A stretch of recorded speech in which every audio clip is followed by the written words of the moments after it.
नमस्कार दोस्तों, आप सभी का अपने YouTube चैनल पर मैं स्वागत करता हूं। दोस्तों, जैसा कि हमारा टॉपिक चल रहा है भारत की मिसाइलें एवं विमान, इसका मैंने फर्स्ट वीडियो अपलोड कर दिया है। अगर जिन दोस्तों ने अभी नहीं देखा है, आप पहले उन वीडियो को भी देखें, क्योंकि महत्वपूर्ण पॉइंट ये होता है हमारा वीडियो का कि जिस वीडियो को हम देखते हैं उसमें कौन सा पॉइंट हमारे पेपर की दृष्टि से महत्वपूर्ण हो सकता है। इसलिए आप सारे वीडियो को एक बार जरूर देखें। उसका रीजन है कि जब तक आप उसको देखेंगे नहीं, समझेंगे नहीं, तब तक अगर पेपर में कोई भी चीज वहां से आती तो आप उसको फाइंड आउट नहीं कर पाएंगे। तो दोस्तों देखिए, मिसाइल का हमारा पॉइंट ऐसा चल रहा है कि हर एक लेक्चर में कुछ ना कुछ आपको इम्पोर्टेंट मिलेगा। तो आज के लेक्चरों में हम उसके आगे की मिसाइलों एवं विमान के बारे में देखते हैं। तो दोस्तों, सबसे महत्वपूर्ण पॉइंट हमारे पास बन के आता है लक्ष्य का। देखिए, अभी तक हमने जो मिसाइलें और विमान देखा वो सारे हमारे कहीं ना कहीं पायलट ऑपरेट करते थे, लेकिन भारत ने हमारी एक ऐसी मिसाइल जनरेट करी, यानी विमान जनरेट किया लक्ष्य, जो हमारा क्या हुआ, पायलट रहित विमान पहला बना। तो सबसे महत्वपूर्ण दोस्तों बिंदु हमारा क्या बना, पायलट रहित विमान। क्योंकि युद्ध क्षेत्रों में आप सभी जानते हैं कि हम विमान की तो भरपाई कर सकते हैं, लेकिन जो पायलट ऑपरेट करता है उसकी अगर जान जोखिम में पड़ती है या उसकी जान जाती है तो वो हमारे लिए कहीं ना कहीं बहुत ही क्षतिपूर्ति होती है। तो दोस्तों, हमारा लक्ष्य, एक क्वेश्चन बार बार पूछा जाता है, भारत का पहला पायलट रहित विमान कौन सा है। तो भारत का पहला पायलट रहित विमान हमारा लक्ष्य है। क्वेश्चन अगर आपसे पूछता है इसका निर्माण किसके द्वारा या विकास किसके द्वारा किया गया, तो डीआरडीओ द्वारा किया गया। मैंने दोस्तों आपको बताया था, डीआरडीओ और आपका हॉल। भारत की दो ही ऐसी कंपनियां हैं जो वर्तमान में क्या कर रही हैं, आपका मिसाइलें एवं विमान निर्मित करने का कार्य करती है। अब हो सकता है हमारी तीसरी रिलायंस की बनने जा रही है। तो अभी तो दोस्तों हम ऐसा नहीं कह सकते कि रिलायंस का क्या है क्या नहीं, बट अगर वो भी ऑपरेट करते हैं या बनाते हैं इस तरीके का कोई भी चीजें, तो हम उसके बारे में भी पढ़ाएंगे या मेंशन किया जाएगा। अभी तो फिलहाल जितनी भी हमारे पास मिसाइलें एवं विमान बनाई गई हैं वो या तो हमने दूसरे देशों से लिया है या तो भारत में डीआरडीओ या हॉल द्वारा निर्मित है। मैंने डीआरडीओ का फुल फॉर्म आपको बताया था, डिफेंस रिसर्च डेवलपमेंट ऑर्गेनाइजेशन। याद रखिएगा, बार बार एब्रिविएशन पूछता है। और हॉल का मैंने बताया था हिंदुस्तान एरोनॉटिक्स लिमिटेड, या कहीं कहीं एरोनॉटिकल भी देता है। अभी एरोनॉटिक्स कर दिया गया उसका, पहले एरोनॉटिक बोला जाता था। तो दोस्तों दोनों में से कोई एक ही विकल्प आएगा। आइए अब आगे हम देखते हैं इसका। पायलट रहित विमान का मतलब आप सब समझ गए होंगे क्या, कि यानी उसको ऑपरेट करने के लिए हमारे पास रिमोट से नियंत्रित किया जाएगा या उसमें ऐसे कुछ डिवाइस होंगी जो हम कंप्यूटर से ऑपरेट करेंगे। एज एग्जांपल आप सभी ने देखा होगा, छोटे बच्चों को हम घर पर कार वगैरह गिफ्ट करते हैं, तो अभी वो भी क्या होते हैं, रिमोट से ऑपरेट करने वाले हैं, एक रेंज में चलती हैं और उसको देख पाते हैं, बच्चे उसको ऑपरेट करते हैं। सेम उसी तरीके का हमारे ये जो विमान होते हैं, इनको हम लोग क्या करते हैं, रिमोट से नियंत्रित करते हैं। उसका एक लिमिट्स होती है। जैसे इसकी हम बात करें तो 100 किलोमीटर के दायरे में से रिमोट द्वारा नियंत्रित किया जा सकता है। दूसरी कंडीशन इसकी क्या होती है, यह जेट इंजन से चलता है। मैंने जेट इंजन के बारे में आपको पहले भी बता चुका हूं। ऐसे सारे हमारी टेक्नोलॉजी जो क्या करती है, हवाओं को कंप्रेस करके क्या करती है, उसको गति प्रदान करती हैं। तो इस तरीके से बने हुए जो भी चीजें विमान हमारे पास होते हैं उनको जेट इंजन पर बेस्ड हम कहते हैं। अब दोस्तों हम बात करें तो ये मात्र एक ऐसा लक्ष्य हमारे पास विमान है जो भारतीय सेनाओं, तीनों सेनाओं द्वारा इसका क्या प्रयोग में लाया जा रहा है। तो ये महत्वपूर्ण कुछ बिंदु आपने देखा लक्ष्य से। क्या देखा आपने, पहला, भारत का पहला पायलट रहित विमान है। किसके द्वारा निर्मित किया गया, डीआरडीओ द्वारा निर्मित किया गया। कितने किलोमीटर के दायरे में नियंत्रित किया जा सकता है, 100 किलोमीटर के दायरे में नियंत्रित किया जा सकता है। जेट पर बेस्ड है ये, और इसके बाद तीनों सेनाओं द्वारा प्रयोग किया जा रहा है। अब हम आगे बढ़ते हैं, निशांत के बारे में कुछ क्वेश्चन देखते हैं कैसे बन सकते हैं। निशांत भी हमारा लक्ष्य का ही नव संस्करण रूप हम कह सकते हैं, यानी उसी से नई टेक्नोलॉजी है। स्वदेशी तकनीक से निर्मित पायलट रहित प्रशिक्षण विमान है ये भी। और इसके बाद इसका मुख्य उद्देश्य क्या है, युद्ध क्षेत्र में पर्यवेक्षण और लौह लेने की भूमिका। तो दोस्तों क्या होता है कि युद्ध क्षेत्र में बहुत सारी ऐसी घटनाएं होती है जिनको हम डायरेक्ट नहीं देख सकते हैं, तो हम ऐसे विमान के माध्यम से, यानी उसमें कैमरे लगे होते हैं, उनको जब हम स्क्रीन पे देखते हैं तो उसका निरीक्षण कर सकते हैं और कहां से हमारे पास किस तरीके से कोई अटैक करता है हम अपने सेनाओं को उसको समय समय पर अवगत करा सकते हैं या उनको हम बता सकते हैं। तो ये सब कुछ हमारे महत्वपूर्ण ऐसे विमान है जो हमारे युद्ध क्षेत्र में बहुत ही कुशलता पूर्वक कार्य करते हैं। अब इसके बाद दोस्तों इसके बारे में बात करें तो एडवांस टेक्नोलॉजी, तो इसका मतलब इससे ज्यादा इसकी कैपेसिटी होगी। तो जमीन से 160 किलोमीटर के दायरे में नियंत्रित किया जा सकता है। अभी आपने देखा लक्ष्य में क्या था, 100 किलोमीटर के दायरे में। अब निशांत क्या हमारा 160 किलोमीटर के दायरे में नियंत्रित किया जा सकता है। अब दोस्तों हम बात करें तो वेरी वेरी इंपॉर्टेंट, आप टिक करिए हमारी तरफ से, कई बार ये प्रश्न पूछा जा चुका है ध्रुव से रिलेटेड। तो पहला क्वेश्चन तो हमारा यही बनता है, ध्रुव क्या है? तो अक्सर पहला ऑप्शन देता है तारा, और आप टिक कर देते हैं तारा। ऐसा नहीं है दोस्तों, देखिए ध्रुव तारे की भी कंडीशन है, बट जब हम मिसाइल और विमान के बारे में बात करेंगे तो वहां पे आपसे कुछ अलग एग्जामिनर आंसर्स आता है। इतना भी इजी पेपर आपका नहीं आता, आपसे क्वेश्चन पूछेगा ध्रुव क्या है, ठीक है? तो ऐसा नहीं है, आप वहां पे तारे को जल्दबाजी में गलत ना करें, आप उसको यहाँ पे समझे। ध्रुव हमारा क्या है? 2 इंजन वाला हेलीकॉप्टर है। तो दोस्तों ये चीज आपको याद रखना है, क्या? हेलीकॉप्टर 2 इंजन वाला हेलीकॉप्टर है। तो आप समझ पा रहे होंगे कि ये बहुत बड़ी हमारी क्या है, सफलता है। युद्ध क्षेत्रों में या राहत कार्यों के समय में या रेस्क्यू के समय में अक्सर ऐसा वातावरण जनरेट हो जाता है कि जिससे इंजन हमारे काम करना बंद कर देते हैं। तो ऐसे में क्या होता है, वो विमान या फिर वो हमारा जो भी पार्ट है या आर्टिकल है जिसका हम प्रयोग वहां पे कर रहे हैं, वो नष्ट हो जाता है, तो उससे क्षतिपूर्ति होती है। और ऐसे में अगर हमारे पास 2 इंजन होंगे तो उसको ऑपरेट कहीं ना कहीं हम कर लेंगे। तो आप समझ पा रहे।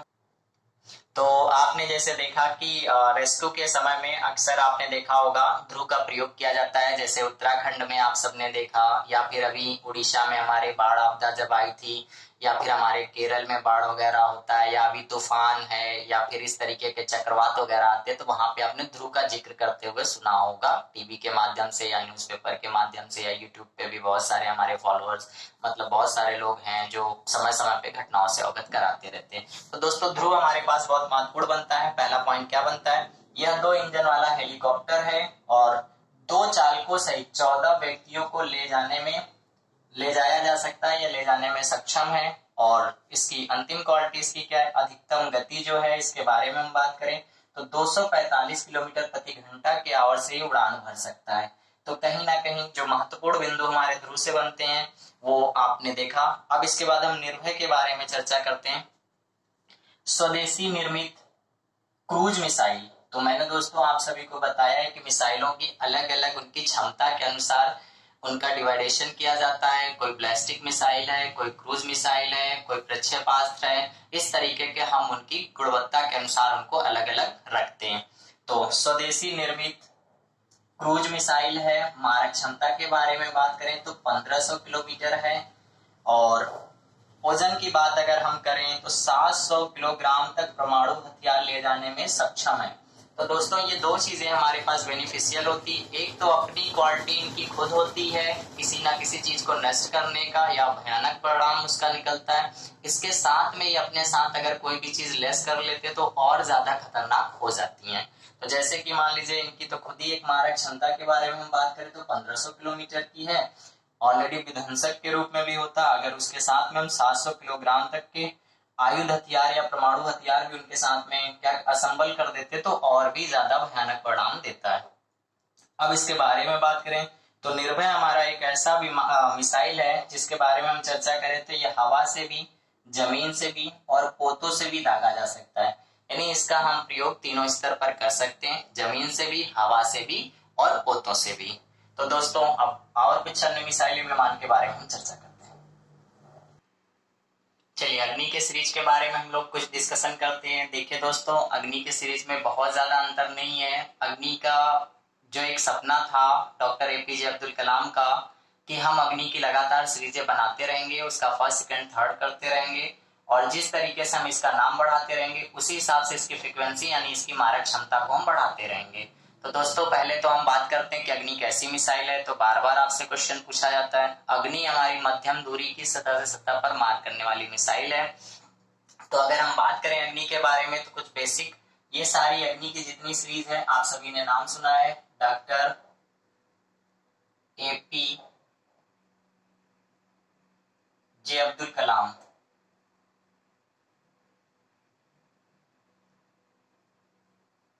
तो इनकी देन है ये सारी ही इन्वेंशन का। और सबसे इंपॉर्टेंट पॉइंट यहाँ से आता है कि प्रश्न कभी कभी पूछता है भारत का मिसाइल मैन किसे कहा जाता है। तो भारत के मिसाइल मैन के बारे में हम बात करें तो डॉक्टर एपीजे अब्दुल कलाम को ही कहा जाता है। और उनकी एक बहुत महत्वपूर्ण भूमिका, एक बहुत ही महत्वपूर्ण पुस्तक है विंग्स ऑफ फायर, तो इसको भी थोड़ा सा ध्यान में रखेंगे दोस्तों, उसके बारे में भी पूछा जाता है। तो आइए हम अग्नि फर्स्ट के बारे में चर्चा करते हैं। तो जमीन से जमीन पर मार करने वाली मध्यम दूरी की मिसाइल है। इसकी मारक क्षमता के बारे में बात करें तो 1000 का टारगेट बनाया गया था, लेकिन 1000 नहीं कंप्लीट हो पाया, तो इसकी मारक क्षमता 700 किलोमीटर निर्धारित की गई, यानी 700 किलोमीटर है। परीक्षण के बारे में हम बात करें तो 2002 में किया गया। इसके बाद पुनर्परीक्षण कई बार होते रहते हैं, क्योंकि मैंने पहले भी कहा आपको, ये सब मिसाइलें और विमान ऐसे होते हैं जिनका समय समय पे हमें पुनर्परीक्षण करना पड़ता है। अब हम अग्नि 2 के बारे में बात करें तो अग्नि 2 में सेम कंडीशन सारी यही है, केवल इसकी मारक क्षमता जो है वो 2000 किलोमीटर है। अग्नि 3 के बारे में हम बात करते हैं तो अग्नि 3 की मारक क्षमता 3500 किलोमीटर है। जैसा कि आप देख रहे हैं, अग्नि फर्स्ट इसका 1000 टारगेट था, 700 मिला। अग्नि 2 इसका टारगेट 2000 था तो 2000 मिल गया हमें। अग्नि 3 का 3000 बनाना था, लेकिन ये 3500 मिला। तो हम क्या करते हैं, इतने बड़े कहीं ना कहीं मिसाइलों के परीक्षण करने में बहुत ज्यादा खर्चा आता है, तो अगर अप एंड डाउन थोड़ा होता तो उस मानक पे भी हम मिसाइल को डन कर देते हैं। अब दूसरी पॉइंट हमारे अग्नि 3 में क्या हुआ, ये परमाणु हथियार ले जाने में भी सक्षम हो गई, यानी इनसे कहीं ना कहीं उन्नत रूप देखने का हमें मिल रहा है। अग्नि 4 के बारे में बात करें दोस्तों तो अग्नि 4 अग्नि 2 के ही तुलना में सेम मिसाइलें हैं। इसका रीजन था कि अग्नि 2 कई बार परीक्षण किया गया था जो सफल नहीं हुआ, तो अग्नि की सीरीज आगे बढ़ गई। जब अग्नि 4 का हमने परीक्षण किया तो अग्नि 2 भी हमारी क्या हो गई, सफल परीक्षण हो गई। तो अग्नि 4 हमारे पास क्या है, अग्नि 4 अग्नि 2 का ही उन्नत रूप है और पहले की तुलना में हल्की मिसाइल है। अब हम दोस्तों अग्नि 5 के बारे में बात करते हैं। इसका परीक्षण 2013 में किया गया ओडिशा। मैंने आप सभी को बताया था कि हमारे का मिसाइल परीक्षण 2 ही जगह से इस्तेमाल किया जाता है, एक तो श्रीहरिकोटा आंध्र प्रदेश, बार बार पूछा जाता है, और दूसरा हमारा चांदीपुर विलर्दी ओडिशा में स्थित है। तो दोस्तों आपको पता है कि इन सब मिसाइलों का परीक्षण करने के लिए हमें समुद्री तट चाहिए, और समुद्री तट के बारे में हम बात करें तो हमारा आंध्र प्रदेश और उड़ीसा जैसे क्षेत्रों में ज्यादा सुटेबल रहता है, यानी हम कह सकते हैं वहां पे हम अच्छे से परीक्षण कर सकते हैं, क्योंकि वहां पे बस्ती कम रहती है समुद्री इलाकों में। अब हम बात करें तो इसके बाद मारक क्षमता के बारे में, तो इसकी मारक क्षमता है 5000 किलोमीटर। वजन के बारे में बात करें तो ये 50 टन की मिसाइल है, और अगर इसकी लंबाई के बारे में बात करें तो 1705 किलोमीटर है और 2 मीटर चौड़ी है। अब इसके बाद बात करें तो परमाणु हथियार ले जाने में सक्षम है।